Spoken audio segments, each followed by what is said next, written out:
हाँ जी बच्चों, अभी थोड़ी देर पहले मैंने आपके साथ बाइनोमियल डिस्ट्रीब्यूशन में कॉन्टिन्यूस कंपाउंडिंग की बात की, राइट। तो मैं आपको बेसिकली कॉन्टिन्यूस कंपाउंडिंग का मीनिंग बता रहा हूँ, ये कॉन्टिन्यूस कंपाउंडिंग क्या होता है, राइट। देखो, it is a method of the computation of the interest.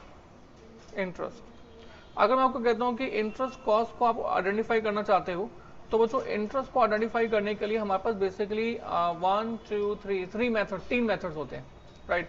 ये तीन मेथड कौन कौन से हैं? Number 1 is basically simple interest method, second is normal compounding interest method, and the third is basically continuous compounding interest method.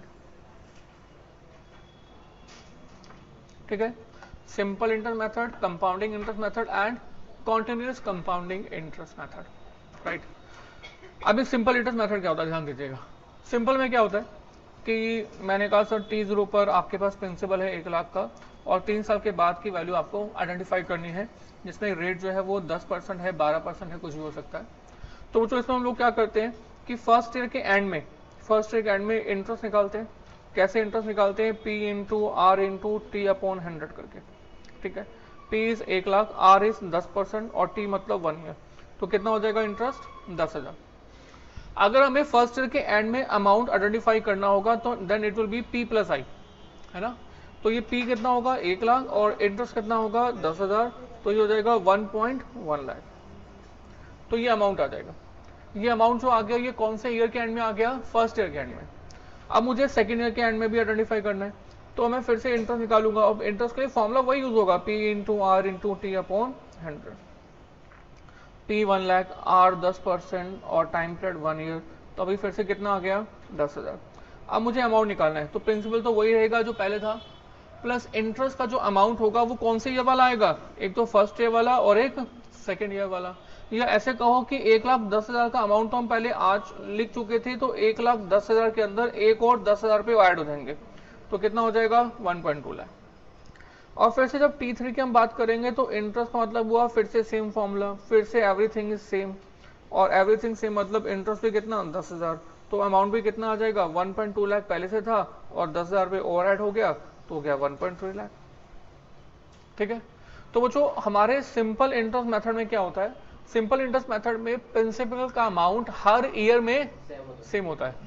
अब क्योंकि principal का amount same होता है, रेट सेम होता है, टाइम पीरियड भी 1 ईयर का है, तो डेफिनेटली जो इंटरेस्ट का अमाउंट कैलकुलेट होके आएगा वो अमाउंट भी हर साल के लिए सेम होगा। तो ये जो मेथड है बच्चों, इस मेथड को क्या बोलते हैं? Simple interest method. P into R into T upon 100, basic principal will remain same every year, that is simple interest method. ठीक है, अब एक दूसरा कॉन्सेप्ट होता है that is called compounding interest method. एक कंपाउंडिंग इंटरेस्ट मेथड क्या होता है? कंपाउंडिंग इंटरेस्ट मेथड, ध्यान से सुनिएगा। देखो T0, T1, T2 and T3, फिर से हमने कहा 3 साल की बात हो रही है, ठीक है। अब इन 3 सालों के अंदर हमने कहा फर्स्ट ईयर के एंड में हमें इंटरेस्ट निकालना है, तो फर्स्ट ईयर के एंड में इंटरेस्ट कैसे निकालेंगे? Interest equal to P into R into T upon 100। तो P मतलब वही 1 लाख एंड रेट मतलब 10 अपॉन 100, टाइम पीरियड 1 ईयर, तो ये कितना हो जाएगा बच्चे? 10,000, राइट।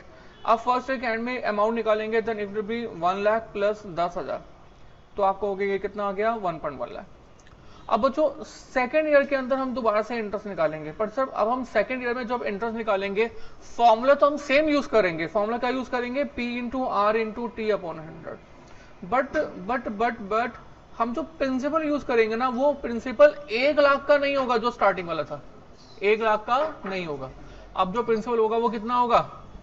अब प्रिंसिपल होगा 1,10,000। ऐसा क्यों? तो ध्यान दीजिए। देखो, अगर एक पर्सन ने दूसरे पर्सन को 1 लाख रुपए का पैसा उधार दिया, ठीक है, तो अगर पैसा उधार दिया है तो इसके बाद इंटरेस्ट भी मिलेगा, तो 1 साल तक जिस पर्सन ने पैसा उधार लिया है उसके ऊपर मतलब 1 लाख के ऊपर इंटरेस्ट कैलकुलेट किया, और 1 साल का जो इंटरेस्ट है वो कितना आ गया? 10,000। तो जो ये बोरोअर है जिसने पैसा उधार लिया है, तो वो 1 साल के बाद इंटरेस्ट भी तो पे करना चाहिए, है ना। इंटरेस्ट भी तो पे करना चाहिए। तो बोरोअर ने अगर तो इंटरेस्ट पे कर दिया तो प्रिंसिपल बाकी कितना बच गया? 1 लाख ही बच गया। तो अगर प्रिंसिपल 1 लाख ही बच गया तो सिंपल इंटरेस्ट मेथड के अकॉर्डिंग अगले साल के लिए हमने 1 लाख पर ही इंटरेस्ट निकाला।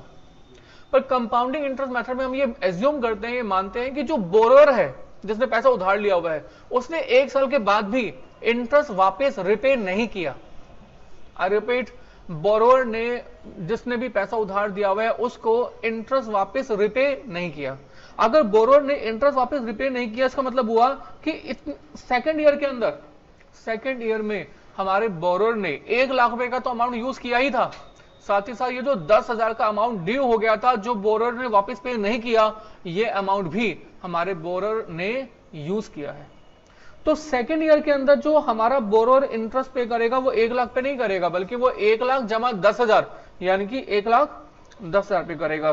तो सेकेंड ईयर में जो हम लोग इंटरेस्ट कैलकुलेट करेंगे वो बेसिकली किस पे करेंगे, 1,10,000 पर।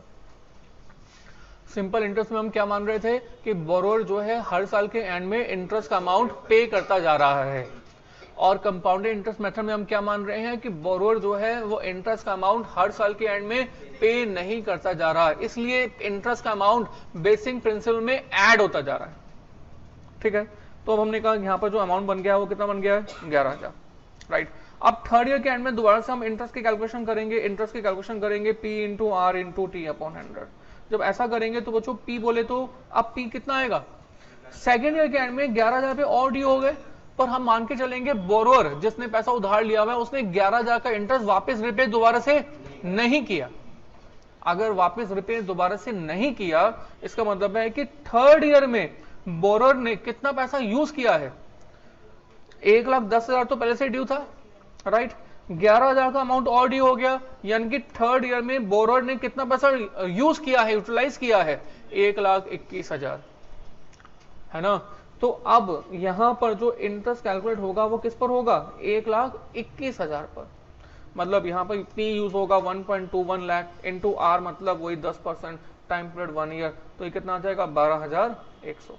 और अमाउंट की कैलकुलेशन करते हैं तो 1,10,000 पहले से ड्यू था, 12,100 रुपए और ड्यू हो गया, तो कुल मिला के ड्यू बता दीजिए कितना हो गया, 1,32,000। हाँ जी, 1,31,000। So this is the amount. तो ये कौन सा मेथड है बच्चों, compounding interest method. Compounding interest और सिंपल इंटरेस्ट में क्या फर्क है, आप कहेंगे सब बेसिक फर्क तो ये है कि सिंपल इंटरेस्ट में हर साल प्रिंसिपल अमाउंट चेंज नहीं हो रहा कैलकुलेशन करने के लिए, जबकि कंपाउंडिंग में हर साल प्रिंसिपल का अमाउंट इंटरेस्ट अमाउंट से हर साल ऐड होता जा रहा है। ऐसे हो रहा है ना, हाँ जी, नंबर 1। नंबर 2, ऐसा क्यों हो रहा है, क्योंकि सिंपल इंटरेस्ट मेथड में हम ये मान के चल रहे हैं कि बोरोवर हर साल इंटरेस्ट ड्यू पे करते हैं। देखो, आप जब भी किसी भी दूसरे पर्सन की कोई भी असेट लेते हो, राइट, तो उसके बदले में यूसेज चार्जेस पे करते हो। तो अगर बोरोवर ने यूसेज चार्जेस पे नहीं किए, मतलब बोरोवर ने यहाँ पर जो असेट यूज की एक दूसरे पर्सन की, वो कितनी, कौन सी यूज की, 1 लाख रुपए का cash. Cash is also asset. तो अगर एक पर्सन 1 लाख रुपए का कैश असेट यूज कर रहा है तो उसके बदले में कुछ ना कुछ यूसेज चार्जेस पे करेगा, और ये यूसेज चार्जेस ही क्या होते हैं, इंटरेस्ट, है ना। भाई आपने किसी का रूम जो है किराए पर लिया, तो रूम उसका एसेट है, तो एसेट यूज करने के बदले में क्या पे करते हो, रेंटल पे करते हो। यहां पर आपने 1 लाख रुपए का कैश यूज किया, तो क्या पे करोगे, इसका भी रेंटल पे करोगे, पर जो रेंटल है वो क्या है, इंटरेस्ट। बट से यहां पर रेंटल भी कैश है और जो असेट है वो भी कैश है। तो जो रेंटल का अमाउंट, मतलब यहां पर जो इंटरेस्ट का अमाउंट कैश में आया, वो कैश का अमाउंट बेसिक प्रिंसिपल में क्या हो गया, ऐड हो गया, और अगले साल का इंटरेस्ट अगले साल का बेसिक प्रिंसिपल बन गया। कौन से वाले मेथड में, कंपाउंडिंग में। जबकि सिंपल में हर साल का जो बेसिक प्रिंसिपल है वो हमेशा हमेशा सेम रहा। Is it clear?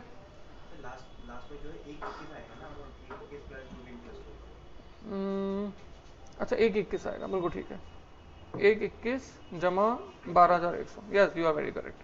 कितना आ गया,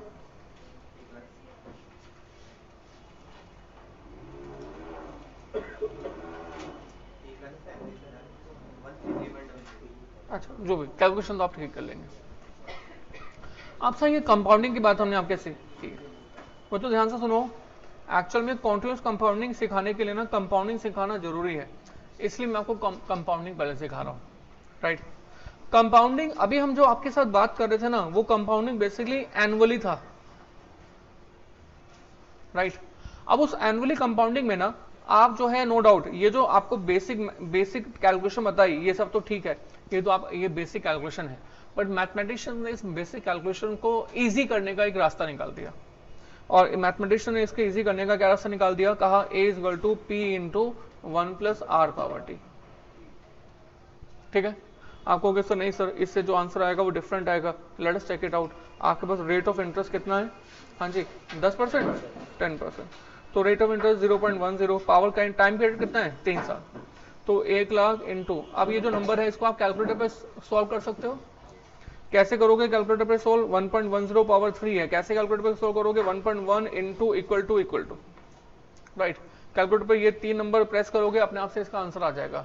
या फिर आपके पास टेबल्स भी होती हैं, उन टेबल्स में देखकर भी इसकी वैल्यू फाइंड कर सकते हैं।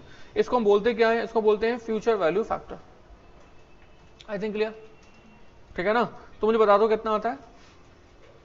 1.331। तो देखो 1.331 अगर मैं यहाँ पर यूज करता हूँ तो ये भी कितना आ जाएगा? 1,33,100। और पहले जो हमारा आंसर आया था वो भी कितना रहा था? सेम। तो मतलब हमने इस मैथमेटिक्स फॉर्मूले से बेसिकली कॉन्सेप्ट वही वाला है। क्या कॉन्सेप्ट है? कि हर साल प्रिंसिपल का अमाउंट पिछले वाले इंटरेस्ट को ऐड करने से आया हुआ है। हर साल प्रिंसिपल का अमाउंट पिछले वाले इंटरेस्ट को ऐड करने से आ रहा है, और हर साल प्रिंसिपल का अमाउंट क्या होता जा रहा है? बढ़ता जा रहा है। आई थिंक क्लियर? अब से कंपाउंडिंग एनुअली वाला केस है, बट सर मुझे बताओ क्या कंपाउंडिंग सेमी एनुअली हो सकता है? बिल्कुल हो सकता है। अगर ये कंपाउंडिंग सेमी एनुअली हुआ तो क्या होगा? जब कंपाउंडिंग सेमी एनुअल हुआ इसका मतलब क्या होगा? बच्चों सेमी एनुअली का मतलब समझ लो। मतलब क्या है कि हमने कहा 3 साल की बात हो रही है, तो 3 साल मतलब ये फर्स्ट ईयर का एंड, ये टाइमलाइन बना दी मैंने, सेकंड ईयर का एंड, थर्ड ईयर का एंड। तो सेमी एनुअल का मतलब हुआ कि जो रेंटल है, आपने अगर एक पर्सन के 1 लाख रुपए का अमाउंट यूज किया है, असेट यूज की 1 लाख की, तो इसका जो रेंटल पे करोगे इसके बारे में, इसके बाद इंटरेस्ट जो पे करोगे वो 1 साल के बाद नहीं, 6 महीने के बाद पे करोगे। मतलब पहले 6 महीने के लिए हम लोग इंटरेस्ट निकालेंगे, राइट। अब 6 महीने का जो इंटरेस्ट होगा वो कैसा आएगा? P into R into T, right. P मतलब 1 लाख, रेट मतलब 10%, और टाइम पीरियड मतलब 1/2, 1/2 कह लो या 6/12 कर दो, 6 महीने। तो ये जो इंटरेस्ट आ जाएगा वो कितना आ जाएगा? 5,000। अगले 6 महीने का जो इंटरेस्ट निकालेंगे वो हम किस पर निकालेंगे? हाँ, अगले 6 महीने के लिए निकालेंगे 1,05,000 के ऊपर, इंटू 10/100 इंटू 6/12। तो अब आपके पास ये जो इंटरेस्ट आ जाएगा वो पहले से कुछ ज्यादा होगा। कितना हो जाएगा? 5250। अब ये जो इंटरेस्ट होगा जो फर्स्ट ईयर के एंड में निकाला हुआ है, इसको यूज करेंगे प्रिंसिपल में ऐड करने के बाद अगले साल का इंटरेस्ट निकालने के लिए। फिर इसके बाद और ऐसे कैलकुलेशन, और मतलब जो कैलकुलेशन पहले साल में 3 बार हो रही थी वही कैलकुलेशन साल में अब कितनी बार होंगी? 6 बार। तो बच्चों इस पर्पज के लिए फिर से मैथमेटिशियन का कोई दिक्कत नहीं, हमारा ये वाला फॉर्मूला यूज कीजिए, राइट। पर इस फॉर्मूले में याद रखिए ये जो आर है ना, आर, ये इंटरेस्ट पर कंपाउंडिंग पीरियड है।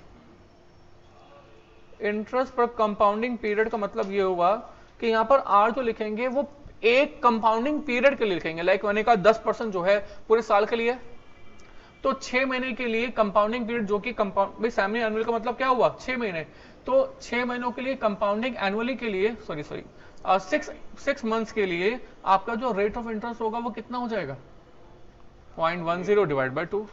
तो आप यहां पर amount is equal to P into 0.10 divide by 2 लिखेंगे, क्योंकि जो ये रेट ऑफ इंटरेस्ट है वो पूरे साल का नहीं लिखना, वो क्या लिखना है? इंटरेस्ट पर कंपाउंडिंग पीरियड। और मैथमेटिशियन ने ये भी कहा कि जो टाइम है ना, ये टाइम ईयर्स नहीं है, ये नंबर्स ऑफ कंपाउंडिंग है, नंबर्स ऑफ कंपाउंडिंग्स हैं, राइट। मतलब अब आप ये देखो कि आप जो ये कैलकुलेशन कर रहे हो वो कैलकुलेशन कितनी बार कर रहे हो? 3 साल से, 3 ईयर से मतलब नहीं है। आप देखो कि कैलकुलेशन कितनी बार की जा रही है। तो ये कैलकुलेशन कितनी बार की जा रही है? 6 बार। तो हमने कहा सर यहाँ पर पावर कितनी हो जाएगी? 6। पर थोड़ा इजी करने के लिए हमको आपको बोल दिया कि ईयर्स को 2 से मल्टीप्लाई कर दो। बचपन में क्या सीखा हुआ है? टी को मल्टीप्लाई कर दो 2 से, आर को डिवाइड कर दो 2 से। तो ऐसा क्यों कर रहे हैं? क्योंकि यहाँ पर इंटरेस्ट कैसे लिखना है? पर कंपाउंडिंग पीरियड। और टाइम कैसे लिखना है? Numbers of compounding. अगर आपके पास ऑलरेडी 3 हाफ ईयर्स हैं तो भी क्या मल्टीप्लाई बाय 3 करेंगे? मल्टीप्लाई बाय 2 करेंगे। अगर 3 हाफ ईयर्स हैं जिसकी कैलकुलेशन करनी है तो 3 हाफ ईयर्स का मतलब कंपाउंडिंग कितने हो गए 3, तो जब कंपाउंडिंग 3 हो गए तो टाइम की जगह 3 ही आएगा। हाँ जी ओके तो कैलकुलेशन करते हैं 1 लाख इंटू 1 प्लस 0.05 पावर कितने 6। आई थिंक कैलकुलेशन आप कर लोगे। इसके बाद कंपाउंडिंग क्वार्टरली हो सकता है। कब क्वार्टरली मतलब एक क्वार्टर में कितने नंबर्स ऑफ मंथ्स, एक क्वार्टर में नंबर्स ऑफ मंथ्स 3, मतलब एक साल में कैलकुलेशन कितनी बार 4 बार, और 3 साल में कैलकुलेशन कितनी बार 12 टाइम्स। तो फॉर्मूला अभी भी वही है a equal to P into 1 plus R power T, पर जो r होगा वो क्या होगा पर कंपाउंडिंग पीरियड, मतलब 1 लाख इंटू 1 प्लस आर जो 10% है पूरे साल के लिए, पर आपको पर कंपाउंडिंग पीरियड चाहिए, यानी कि आपको 3 महीने के लिए चाहिए ये नंबर, तो डिवाइड बाय क्या कर दिया जाएगा 4, और पावर 3 ईयर्स नहीं मल्टीप्लाई बाय 4, कि 3 साल में कितनी बार कंपाउंडिंग किया जाएगा, राइट। और कंपाउंडिंग और क्या हो सकता है, मंथली हो सकता है, बोलो मंथली हो सकता है। तो कंपाउंडिंग मंथली का मतलब क्या हुआ a is equal to P into 1 plus R power T divide by 12 multiply by 12, right. अच्छा कंपाउंडिंग डेली हो सकता है, डेली हो सकता है। अगर डेली कंपाउंडिंग हुआ, डेली कंपाउंडिंग तो उसका मतलब हुआ a is equal to P into 1 plus R, R जो है पूरे साल का होगा, अगर पूरे साल का होगा तो क्या करेंगे डिवाइड बाय 365, और पावर 3 साल, और 3 साल में कितने नंबर्स ऑफ डेज, मतलब कितनी बार कंपाउंडिंग करना है मल्टीप्लाई बाय 365, राइट। अच्छा कंपाउंडिंग आवरली हो सकता है, कंपाउंडिंग आवरली बोलिए, बिल्कुल हो सकता है। कंपाउंडिंग आवरली का मतलब क्या हुआ p into 1 plus R power T, पर सर ये जो r लिखना है, r जो लिखा हुआ है वो पूरे साल का है, तो आवर्स में कन्वर्ट करने के लिए क्या करें, ये तो हो गया डिवाइड बाय 365 यानी कि पर डे हो गया, और हमें क्या चाहिए पर आवर के लिए मल्टीप्लाई बाय 24 से और डिवाइड करें, और टाइम पीरियड 3 इयर्स हैं, तो 3 इयर्स में नंबर्स ऑफ डेज कितने 365, और कितने आवर्स, और आप समझ रहे हो कि सर ये कैलकुलेशन जो इजी बनाने के लिए फॉर्मूला दिया था मैथमेटिशियन ने, ये भी फॉर्मूला फेल हो गया। ये 3 साल की बात हो रही है, 5 साल की बात होगी तो और बड़ा हो जाएगा। It's almost very very difficult to solve. Mathematician ने कहा सर इसको अब आप बोलो कॉन्टिन्यूस कंपाउंडिंग,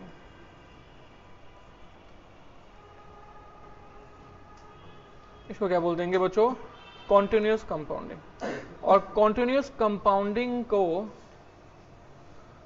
हम लोग लिखेंगे a is equal to P into E की पावर आर टी, राइट। मतलब कॉन्सेप्ट वही है कंपाउंडिंग आवरली, पर उसको हमने क्या बोल दिया है कॉन्टिन्यूस, मतलब हर घंटे कैलकुलेशन हो रही है, उस इंटरेस्ट को प्रिंसिपल में ऐड कर रहे हैं, दोबारा से प्रिंसिपल निकाल रहे हैं, फिर नया इंटरेस्ट निकाल रहे हैं, and this process will goes on. I think clear. अच्छा कैसे करेंगे, इसके बाद a is equal to P, P कितना है 1 लाख, ई तो ई रहेगा एक्सपोनेंशियल नंबर, r मतलब रेट ऑफ इंटरेस्ट, और बच्चों यहाँ पर जो r कंसिडर किया जाएगा ना वो हमेशा हमेशा पर एनम में किया जाएगा, यहाँ पर कोई क्वार्टरली हाफ ईयरली नहीं है, क्योंकि ये तो कॉन्टिन्यूस है, तो यहाँ पर हाफ ईयरली क्वार्टरली की तो बात ही नहीं हो सकती। और जो टाइम कंसिडर किया जाएगा वो भी हमेशा हमेशा ईयर्स में कंसिडर किया जाएगा। इनफैक्ट अगर आधा साल है 6 महीने हैं तो इसमें हम 6 मंथ्स को लिखेंगे 6/12 1/2, ठीक है। तो जब भी हम t कंसिडर करेंगे वो कैसे लिखेंगे ईयर्स। चलिए तो यहां पर कितने ईयर्स हैं 3 ईयर्स, तो a equal to 1 lakh into 1 lakh into आपके पास ये नंबर आ गया इंटू ई की पावर 0.30, ऐसे ही है ना। अब ये नंबर कैसे सॉल्व करें, this is the one of the question, right. अब इस नंबर को सॉल्व करने के लिए बच्चों एक छोटा सा मेथड है कैलकुलेटर पर, इस मेथड को मैं आपको सिखा रहा हूँ। हालांकि आपके पास टेबल्स भी गिवन होती हैं, उन टेबल्स को देखकर भी आप इस एक्सपोनेंशियल नंबर की वैल्यू फाइंड कर सकते हैं, राइट। तो ये ई का मतलब क्या होता है बच्चों, ध्यान रखना हमेशा के लिए, E is always equal to 2.71828, ये याद रखना, right. Is an constant number, e is a constant number, और e की जो वैल्यू होती है मैंने आपको बता दी, राइट। सो 2.71828 पावर कितनी है इसकी 0.30। अब इसको कैसे सॉल्व करेंगे, तो इसके कुछ स्टेप्स हैं। Step number 1 press 2.71828, right. Step 2 step 2 में क्या करना है, स्क्वायर रूट प्रेस करना है, कितनी बार, 12 बार, 12 टाइम्स। स्टेप 3 है -1 इक्वल टू, स्टेप 4 है मल्टीप्लाई करनी है पावर से, ठीक है। जैसे हमारी इस क्वेश्चन में पावर जो है वो कितनी है, 0.3, एंड देन इक्वल टू, बताया था आपको। Step number 4, step number 5, step number 5 क्या है, +1 इक्वल टू। स्टेप नंबर 6 क्या है, इनटू इक्वल टू प्रेस करना है कितनी बार, हाँ ये प्रेस करना है आपको 12 टाइम्स। तो आपके स्क्रीन पर जो आंसर होगा वो इसी नंबर का होगा, ठीक है। एक कैलकुलेटर पर मैं आपको करके दिखाता हूँ, calculator please. So like this is, we have a calculator, normal calculator जो भी आपके पास है, राइट। तो आपको पहले क्या करना है, 2.71828, ठीक है। मैंने फर्स्ट स्टेप कर दिया, एंड देन स्क्वायर रूट। तो अब ये स्क्वायर रूट ढूंढ लेना कहाँ पर है, we have the in this calculator square root year. So कितनी बार, 12 टाइम्स। तो 1 2 3 4 5 6 7 8 9 10 11 12, ठीक है। नंबर कौन से आ रहे हैं उससे हमें कोई फर्क नहीं पड़ता। एंड देन -1 इक्वल टू, तो -1 इक्वल टू, तो हम कौन सा स्टेप पहुंच गए हैं, स्टेप 3। स्टेप 4 क्या है, मल्टीप्लाई बाय पावर।